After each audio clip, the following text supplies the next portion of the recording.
책을 읽어주는 남자 7월 3일 시작하겠습니다. 오늘의 책은 파이프라인 우아입니다. 버크 헤지스의 메시지. 파이프라인을 구축하라. 나는 아직도 25년 전에 돌아가신 아버지와 함께 초저녁마다 체스를 두던 모습이 어제의 일처럼 생생하게 떠오릅니다. 당시 나는 저 멀리 태평양이 굽이치는 에콰도르 해변 인근에 주택 베란다에서 아버지를 도와 체스판의 말을 정렬하곤 했습니다. 거센 물보라를 일으키며 모래사장을 휩쓸던 파도, 하이비스커스 꽃향기와 함께 실려오던 비릿한 바다 냄새, 어둑해지는 수평선 너머로 아름다운 여울을 남기며 사라지는 노을 등 나는 지금도 그 멋진 풍경을 모두 기억하고 있습니다. 아버지와 나는 밤늦게까지 체스를 두기도 했는데 그때마다 아버지는 내게 여러 가지 삶의 조언을 해주었습니다. 세상에 그 무엇도 당연히 주어져야 하는 것이라고 생각해서는 안 된다라. 아버지는 멀리 수평선을 바라보며 이 말을 몇 번이나 반복했습니다. 결코 있을 수 없는 일은 없다. 세상에 그 무엇도 당연히 주어져야 하는 것이라고 생각해서는 안 된다. 아버지가 이 말을 반복한 이유는 쿠바에서 카스트로가 집권하던 1959년의 일을 잊지 못했기 때문입니다.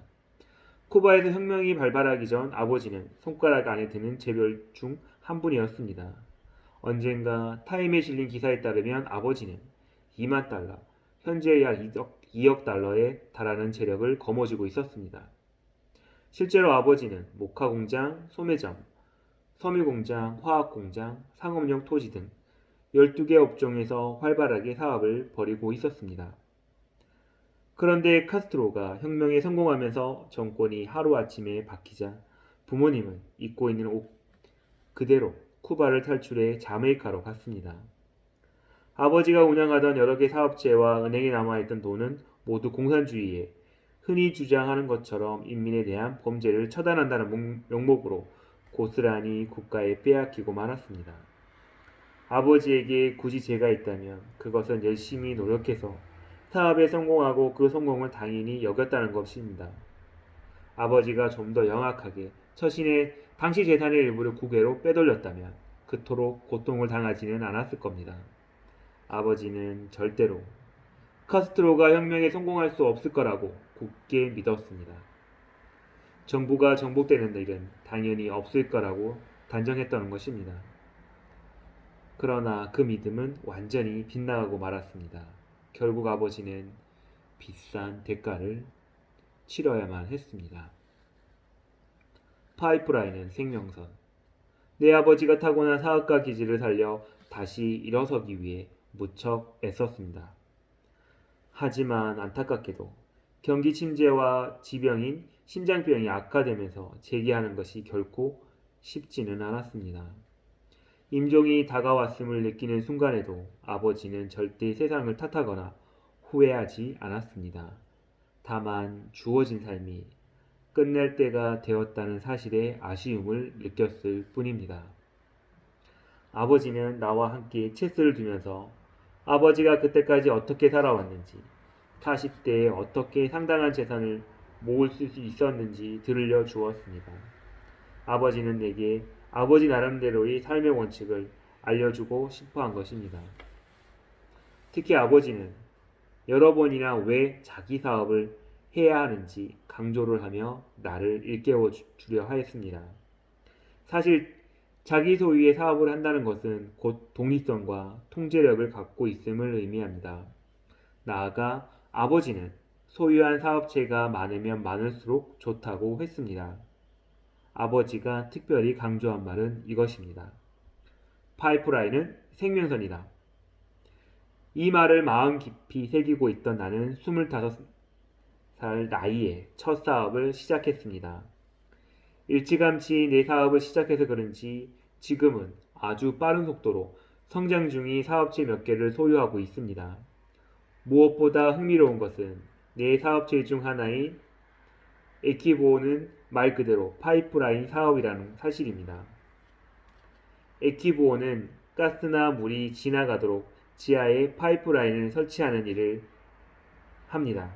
요즘은 그 파이프라인을 통신업체 파이프라인이라고 해서 할 수 있는 관 케이블을 설치하는 데 사용하고 있습니다. 파이프라인은 많을수록 좋다.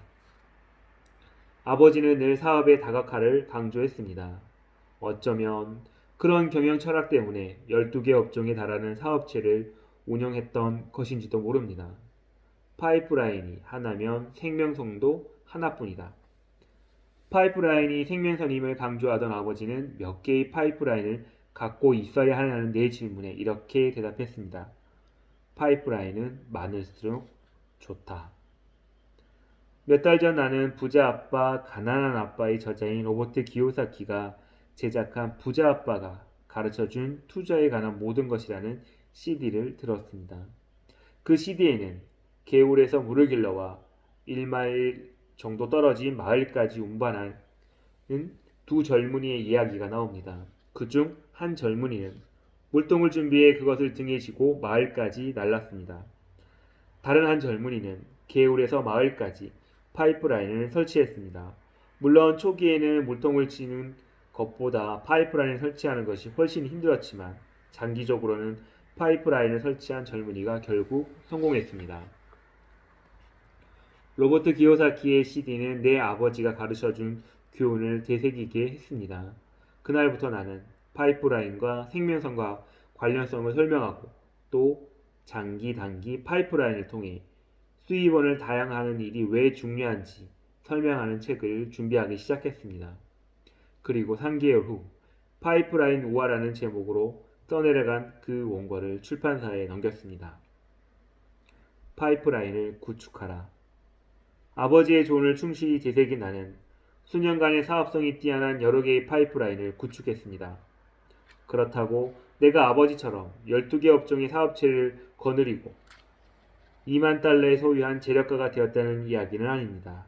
하지만 나는 지금도 아버지가 못다 이룬 꿈이자 내 꿈을 향해 열심히 노력하는 중입니다.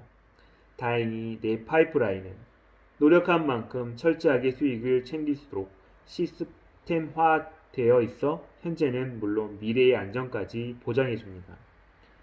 그 파이프라인에 내 시간적, 경제적 여유로움을 비롯해 평생 그 안정을 보장받도록 설계되어 있기 때문입니다. 말 그대로 그 파이프라인은 내 생명선입니다. 내 아버지는 평생 이룬 생명선을 독재자에게 빼앗겼고 이후 최선을 다했음에도 불구하고 다시 일어서는데 실패했습니다. 그러나 여러분과 내가 내 아버지처럼 생명선을 뺏길 일은 절대 없을 것입니다. 내 생명선을 빼앗을 수 있는 사람은 오직 나 자신뿐입니다. 마찬가지로 여러분의 생명선을 빼앗을 수 있는 사람도 여러분뿐입니다. 생명선을 빼앗는 일은 간단합니다. 생명선을 구축하기 위해 아무런 시도도 하지 않으면 여러분과 나는 스스로 생명선을 빼앗을 수 있습니다. 내 아버지의 체험에서 여러분도 무언가 깨달아야 합니다. 내일이 당연히 오늘과 같을 것이라고 생각하지 마십시오. 절대로 그렇지 않습니다. 우리가 믿을 수 있는 건 파이프라인이 안겨주는 안정뿐입니다. 파이프라인을 구축하지 않으면 미래의 안정을 보장받을 수 없습니다. 현재는 물론 미래의 안정까지 보장해줄 생명선이 원한다면 지금 당장 파이프라인을 구축해야 합니다.